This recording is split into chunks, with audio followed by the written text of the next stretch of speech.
Tulis. That leaves room for you, my listener, who is wearing a T-shirt or wearing just a regular tie or an open-collared business shirt. You have room to be the smartest guy too, and you know you do that by reading. Yesterday, I was at a trail life event with boys. They were all throwing discs with their dads, and I my question is always, "What are you reading?" And I'm always disappointed when a young man says nothing, or the dad says, "Oh, nothing much." And you are what you read, and the more you read, the more you know, and that's how you become smart. If I'm smart at all, it's just because I work very, very hard at learning things and submitting myself to my betters who know more than I do, and I just soak in what they have to say. Well, we're here at Nooga Radio. I do thank you for giving me just 5 minutes of your time. We argue that you should love your neighbor and buy local. We're brought to you by Clay Whitaker and Jim McCoon, top flight attorneys in Chattanooga. And we're sponsored by Nooganomics.com, the website for the man who matters. And I'm a member of the press, not the media. As Mayor Burke says, I'm not a member of the media, so I'm going to agree with him. A member of the press. And we argue for local economy and the free markets. Now, you, my listener, work in a company and you are an employee. And the question for you now is how to get past that status of being an employee and having a larger view of the economy and your place in it. When you're employed, you don't think of the risks of your business that hired you. You don't think of the problem of capital, the maintenance of inflows, keeping customers happy. You may have control of some part of that business, but you don't have the whole view. Who does? Well, the owners do. And the question for you is, can you be an owner somehow of something in which you have not just employment, but you have, in the end, you have the profit. Though it may take years to get to profitability, still you have that prospect as you start a business, maybe in your home or maybe in a small building somewhere, providing a service or developing a good. Here in Chattanooga, we have the benefit of Susan Salerno. She runs River Gorge Enterprises that she started in 1993. And just this week, some big news in the Salerno family. Her son, Michael, 27, and she sold a bed and breakfast. And Susan, I think the question my listener wants to consider right off is this whole question about being an employee in a business and maybe not quite sure that industry is going to be doing well. There are rumblings in the trade press about the employer of my listener, and he's thinking, I need to do something better. I need to have another means of income. I need to somehow do something for myself and maybe be my own man. It's time maybe for me to be my own man. What do you say to him right off the bat? Well, first of all, thank you very much for having me on your show. I'm so honored to be here, and I really want to talk to anybody out there on the radio who's listening, who is either an aspiring entrepreneur, a starting entrepreneur, or a successful entrepreneur, because it's, really about talking with you and what your questions are. So if you would pick up that phone and call 423-8949. That's 423-800-8949. I really want to hear from you, and it's always better to have a conversation than just to yak away, which David is, I'm sure, convinced that I can do that. Go ahead. All right, answer the question, Susan Salerno. Okay, so,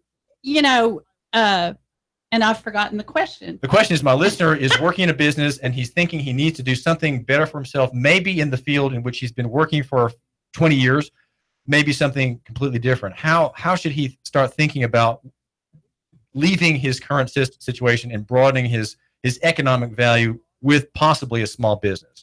Well, first of all, I want to say that there is no business that exists today that has the same business model that they had even a year ago or 5 years ago or 10 years ago or 20 years ago. Businesses are in a stage that I call very dynamic. The rules are changing. Everything's changing. So no one out there, whether they're an entrepreneur or whether they're an employee, should feel like they've got it all handled. It's just a moving target. And what we knew last week is going to be different than what we know next week. So the most important thing that I always tell people, whether you're an employee or whether you're not, is to live in the question. You should always be asking questions.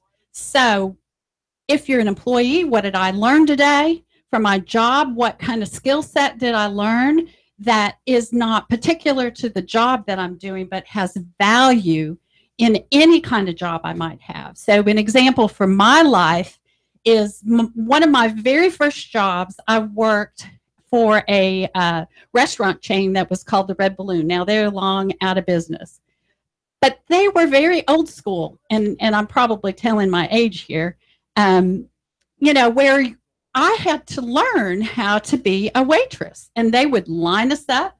We had little uniforms we had to wear. And if you didn't pass inspection, you were sent home to wash your hands or wash your hair or whatever. And I used to really give that lady a hard time. But today, I thank her every single day, because what I learned was how to be organized. I learned how to prioritize. I learned how to be efficient. Now, there is no business that exists that you don't need that skill set. So if you're an employee and you feel like you can't leave, at least look at what you can learn and apply, whether you decide to become an entrepreneur or not. Because I guarantee there's always something you can learn. So is it better for the listener to try to become an entrepreneur in the field in which he has worked for 2 decades, or is it maybe better in which he has some capital of knowledge? Can he become indispensable somehow in his field, or should he say, I'm tired of that, I just want to move on and start something in a different field entirely? Any suggestions there? I think it's where the opportunity is. I had my first business when I was 24 years old.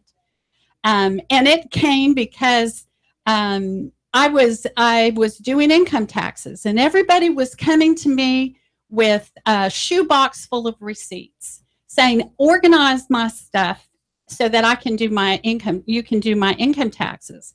And I thought, well, gee, I can make a business out of this. So, and then this being what? Organizing receipts? Yeah, setting up bookkeeping systems for people, whether, no matter what kind of business they had.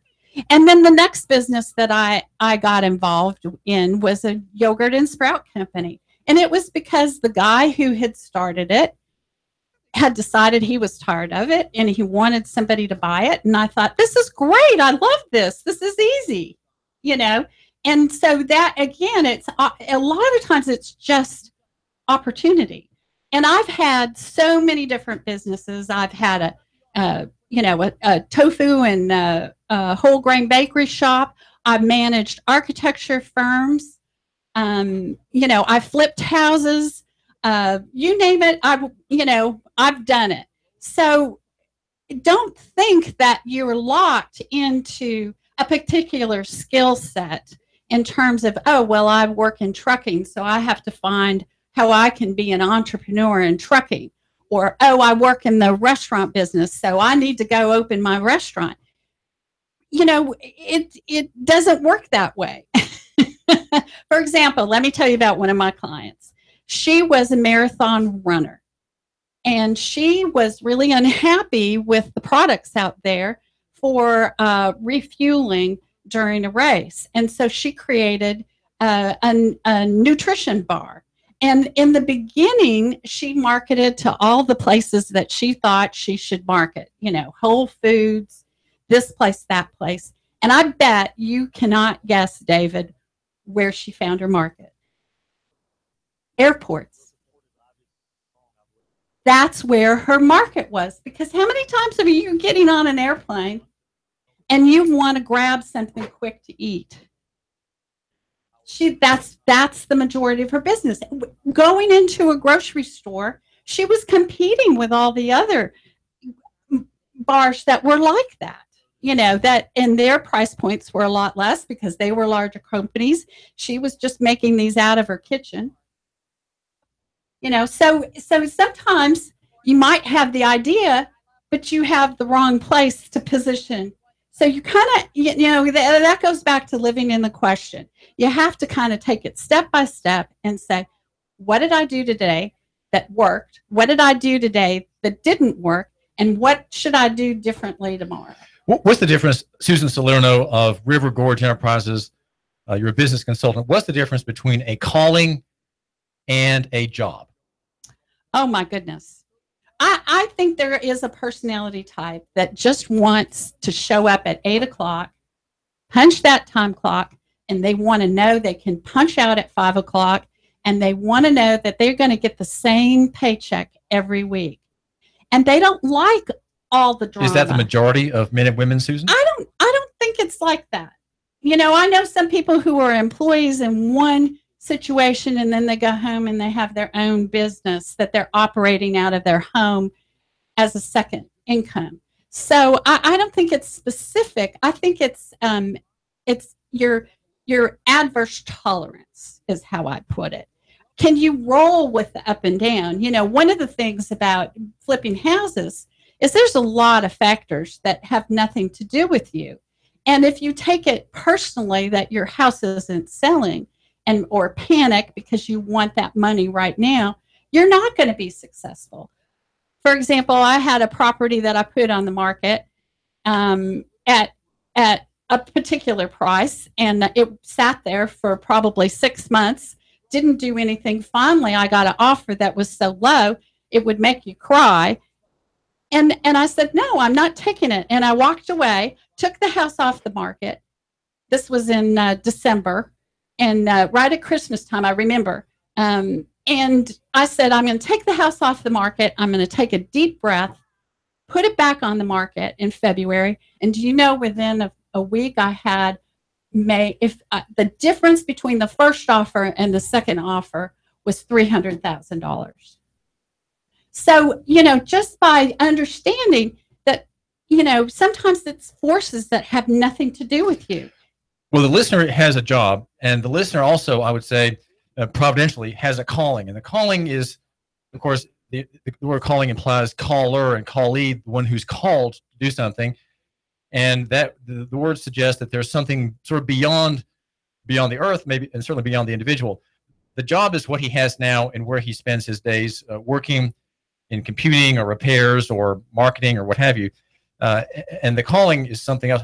Ideally, though, would you not say that there should be a similarity, there's really an identification? His job is in his calling, but maybe not. Maybe his job is simply bringing the money in, and he holds it very practically and serving with the idea of serving his family.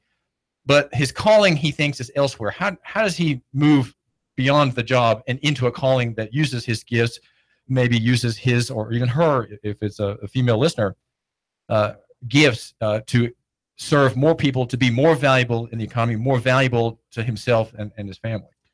Well, first of all, I want to say that somebody who is out there working a job, providing for their family, is really an upstanding person, and I applaud you 100%.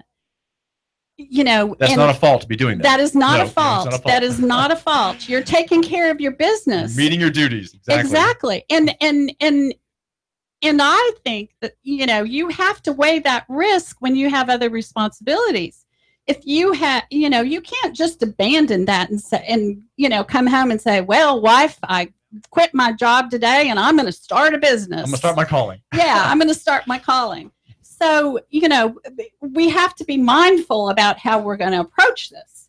And, you know, people think they have to go all in, but you don't. You can test the waters. Maybe, you know, in terms of a calling for something.